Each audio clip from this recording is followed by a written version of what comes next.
So let's take a look at what self-care is in the beginning. All right. So according to World Health Organization, WHO, if you're not sure what it is, literally is a world organization that takes care of health issues. But are we saying that they're the best? No. I mean, COVID shows that they're not that good, but that's the best we have so far. All right. So self-care is defined as the ability of individuals or families or anyone to promote health, prevent diseases, maintain health, etc. So that's from the perspective of maintaining a good level of well-being, right? And it doesn't necessarily have to be always reliant of external provider, because it can be with or without, right?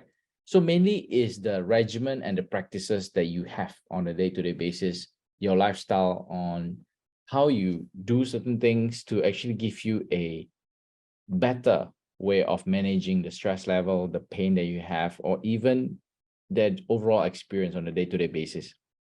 Okay. And self-care is important because it gives you the power to take control over your own health, right? Specifically, the kind of health that we're talking about is, for example, mental health or emotional health, or sometimes even physical health. Okay. If you notice, the more you don't move, the worse you would feel, or the worse it gets. So if, say, for example, you're easily fatigued or you are easily aching here and there, right? And the excuse for couch potatoes is that, well, I mean, I can't move, or I have sleep disc or whatever, right? So I don't, but actually the more they don't move, the worse it gets. Usually they feel more irritated, and then they eat a bit and then it just annoys them, or there's many possible things essentially, right? So what we want is actually to understand that, in fact, right, it's improving the quality of life through certain practices that we have, right? Even though we feel that it may not be helpful, and it helps to mitigate certain diseases or ailments that you possibly have, right? And it can also help to play a certain role in reducing anxiety, right? The happier you are with natural things, okay, the less likely you're going to be spending your money impulsively on like retail therapy or other things that you don't actually need just to make yourself feel better. Just think about it. I'm sure that most of you have experience, right? Sometimes you make, some bankers, for example, they make lots of money, but you know that they spend a lot of money as well, like lawyers. Like they make a lot, but they spend a lot, and they spend a lot on, things that is not necessary. Sometimes they spend a lot on alcohol, for example, because life is so hard for them and they have no time to exercise. So they think drinking would help.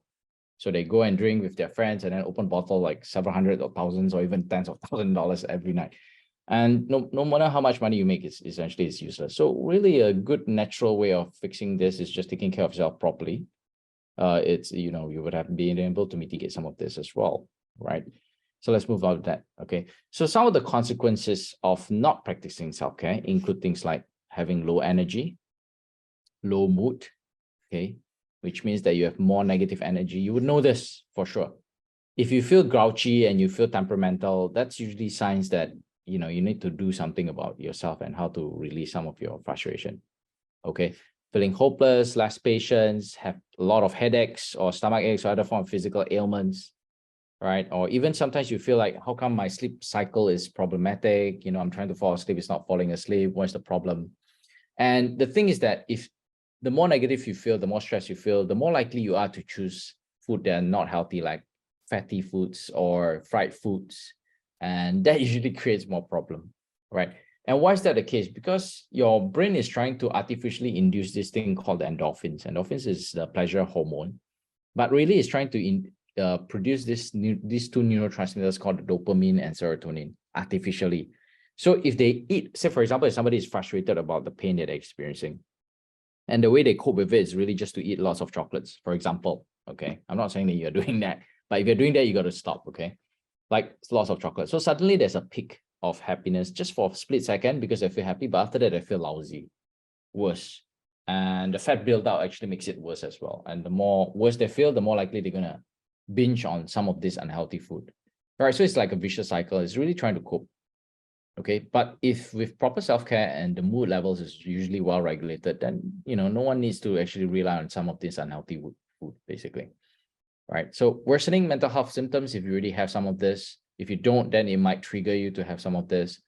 feelings of burnt out, like just, you don't need to be very stressed over work to be burnt out. You can be having a lot of frustration or worry or just not doing something productive and feeling like your life is like drifting along.